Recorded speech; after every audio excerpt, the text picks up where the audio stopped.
কাপড় লাগাইছেন, দামি দামি কাপড় লাগাইছেন, কিন্তু পাঞ্জাবির মধ্যে দুইটা পকেট আছে, পাঞ্জাবির মধ্যে দুইটা পকেট আছে। এই পকেটের মধ্যে টাকা রাখেন, কলম রাখেন, টিস্যু রাখেন, দুনিয়ার বস্তু রাখেন।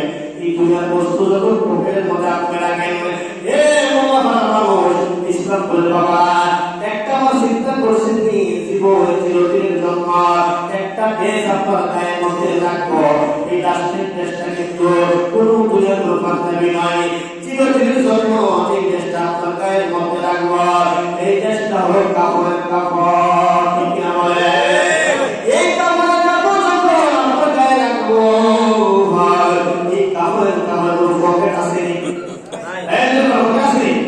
কাপড়ের কাপড়ের কোনো পকেট নাই। তার মানে বোঝা গেল দুনিয়াতে কলম নেওয়ার কোনো সুযোগ নাই, দুনিয়াতে টাকা নেওয়ার কোনো সুযোগ নাই, দুনিয়ার সম্পদ নেওয়ার সুযোগ নাই। এই কাপড়ের মধ্যে কোনো পকেট নাই। আজকে পাঞ্জাবি লাগাইছেন, দুনিয়ার কাপড়ের মধ্যে পকেট আছে, পকেটে আমরা জিনিস রাখলাম, বস্তু রাখলাম, কিন্তু কাপড়ের দিন একটা যাইব।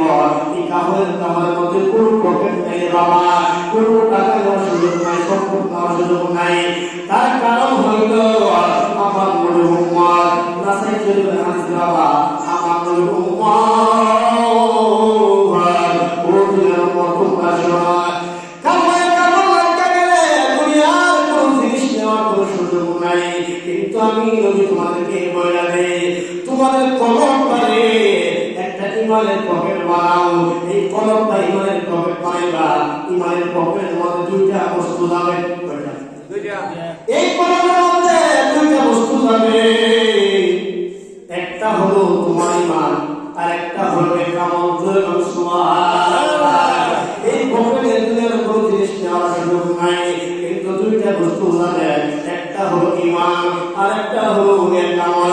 এই আমলের মধ্যে প্রথম হলো ইমান, কিন্তু দ্বিতীয় কিন্তু আমার আল্লাহ ইমান করে নাই। প্রথম বলছে কেন জানেন বাবা? প্রথম হলো ইমান, ইমানের মূল হলো যারা মেরাজ মানে যখন সুবহানাল্লাহ। ইমানদার হইতে গেলে মেরাজ মানে দরকার আছে, যারা মেরাজ মানে তারাই হলো ইমানদার। এখন আসল মেরাজের কারণ বলি, কারণ হইল আল্লাহ আমাদের জান কিনছে, মাল কিনছে জান্নাতের বিনিময়ে। আমার নবীর যেহেতু সাহাবী রাইসুল মুফাসসিরিন হযরত আব্দুল্লাহ ইবনে আব্বাস রাদিয়াল্লাহু তাআলা আনহু, উনি কি কই জানেননি?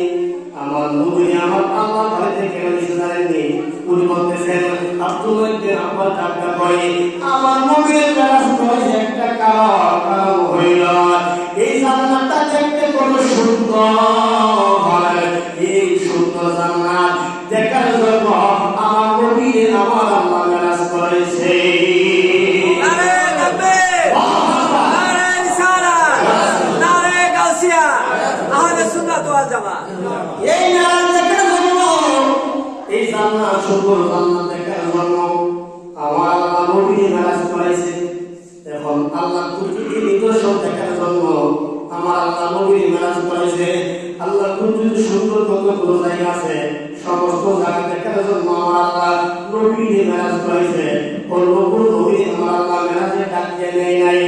আদম সর্বদা থেকে ঈসা রূহ পর্যন্ত 1,72,24,000 পয়গম্বর কোন নবী আমার আল্লাহ মেরাজে নেয় নাই। আমার নবী মেরাজে